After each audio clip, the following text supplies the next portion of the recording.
when I got in, all these people were here, and they have already blocked off all of these sections where the Bernie Sanders supporters have been sitting, putting reserve signs on all of these seats where we can't sit.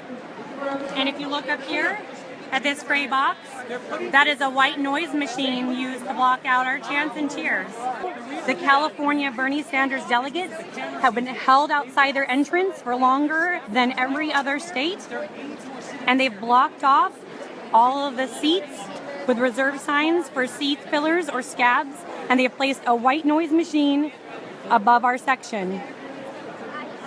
Yeah, Susan, seat fillers. They're paying people $50 a day to wear Hillary shirts and hold signs and come in here and sit down, so there's no room for elected delegates. I have the California Democrats list of official elected delegates, and Hillary and Bernie Sanders people with the names on them, and I can tell you that this section has not been full. This is yours, right here. Nobody sit right here. This is they reserved it, they got here. All right? This is the lady who put the signs up. These people have been instructed to save 10 feet. 2 hours early before us.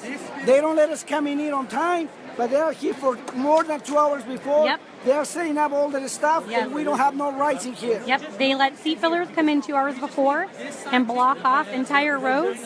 So I'm thinking that the answer might be, since these whips and security isn't helping, that we start screaming for Secret Service and explaining that non-credentialed people are on the floor.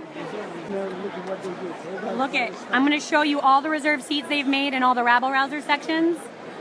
All these white signs have reserved written on them. These are all blocked off. Please, all these white signs were blocked off.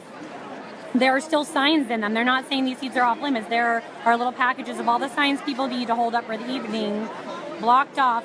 And there are white noise machines that have been installed above the states that have been protesting TPP and chanting and yelling. More than half of the seats have been marked off as reserved for scabs. This was one of the ladies who came in and blocked off an entire row. I hope it was worth the $50 they're paying you. Little page that was here when I got here. I have a video of them. I have a video of DNC staffers with their credentials like this. Yep. So we couldn't see their credentials. And then as soon as I started calling them out, they left. Well, they want us to be rally all together. What we if will. you please tell them live right now? Can you tell me what you've seen or what you know? Oh, so basically we were down there, we were sitting there, and we had seats reserved. Somebody literally got up, and then somebody sat into that seat. And they're like, no, she's just planted her butt there and it's not moving. So they're already starting this. So we all decided that as Bernie supporters, we're just going to all stand together. That's it. Yep. So that's basically it. And they have whips on the floor when they see us pull up our TPP sign. The floor whips tell them stand. They have floor whips, extra floor whips and security telling the Hillary supporters in front of us to stand up whenever we stand up, giving them extra signs and banners so they can cover more of us. They just isolated us and put us together even more now. My name is Ida McFadden. I'm a District 34 delegate. I represent over 16,000 voters in my district who are all getting disenfranchised right now. Can you tell me your name, district? I'm Jose Caballero, and I am in District 53, which is the San Diego district, which is close to about 200,000 people in that district. So. They look, guys, right up here. This is a white noise machine that has been placed above the California delegate section. That is going to prevent people from hearing our chants and cheers and what we have to say. That is a white noise machine that has been placed over the rabble-rouser sections, like us in Oregon. Who was not there yesterday. Madam Chair, I move that the convention suspend the procedural rules. I move that all votes cast by delegates be reflected in the official record, and I move that Hillary Clinton be selected as the nominee.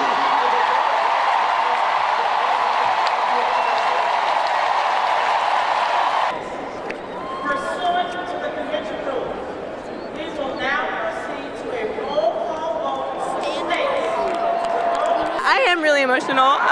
Like I said, I just feel like the country is making a huge mistake in nominating this woman We had the most perfect candidate, Bernie. Everyone loves Bernie.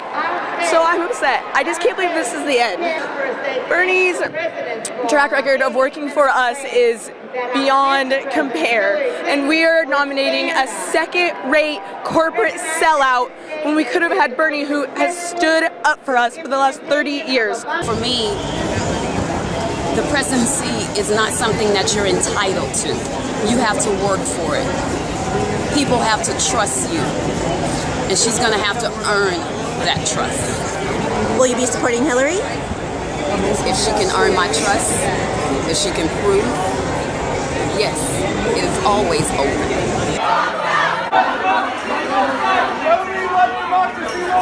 And we don't believe that Clinton is a true Democrat. We don't think she really believes in a true democracy. You count every vote in every state and you make sure they all have every right to vote in every single way. She doesn't care about that. She has taken away our votes and our voice. We're making sure we're heard.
Maureen Faulkner's husband, Daniel Faulkner, was shot and killed during a traffic stop in Philadelphia in 1981. And there is an image of your husband, Daniel. Maureen, you know what it's like to get the phone call, don't you? Yes, I do. I actually got a knock at the door at 4 a.m. in the morning. Wow. To come to the hospital. Yeah. When you hear stories like this morning, what goes through your mind? It's very traumatizing. It breaks my heart.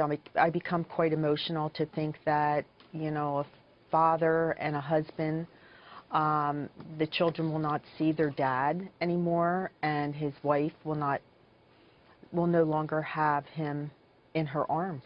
What about the tone in this country right now when it comes to law enforcement? Are you stunned we're actually going through this, where cops are made to look like the bad guys? Yes, I am. And I personally think that President Obama has caused a great divide in this country. How? With race relations. Right. Last night at the convention, there was a moment of silence for officers who were slain in the line of duty. But listen to what happens during the moment of silence. Please help me in honor of all of American fallen officers with a moment of silence.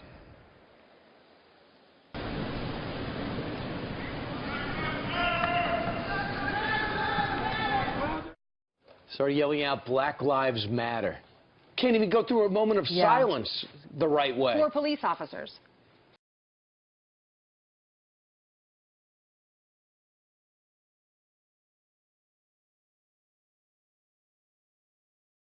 Heroes heckled on stage as the words "No More War" are chanted, while retired 4-star General John Allen and Medal of Honor recipient Florent Groberg took to the stage last night to endorse Hillary Clinton. Listen. And the American military will continue to be the shining example of America at our very best. What must they be thinking? Pete? If they were there for all 4 days, they saw the true core of the Democrat Party, not just in those chants, but in the focus and priority of this convention. Anti-military, anti-war. Not that anyone's pro-war, but anti-war in a 60s sense. Anti-police, pro-abortion, anti-America, across the board, the core has been exposed. The Democrat Party had a choice, either after the 60s, be the party of JFK or Jim Webb, hawkish pro-America Democrats. They've chosen to be the party of John Kerry, who threw his medals into the river, of Jane Fonda. That is the modern Democrat Party. All the seeds come from Vietnam. It's not just anti-war, it's then anti-military at the bottom. And when you look at the record of Obama, how could they be for what he has given us, chopping our military and retreating on the battlefield?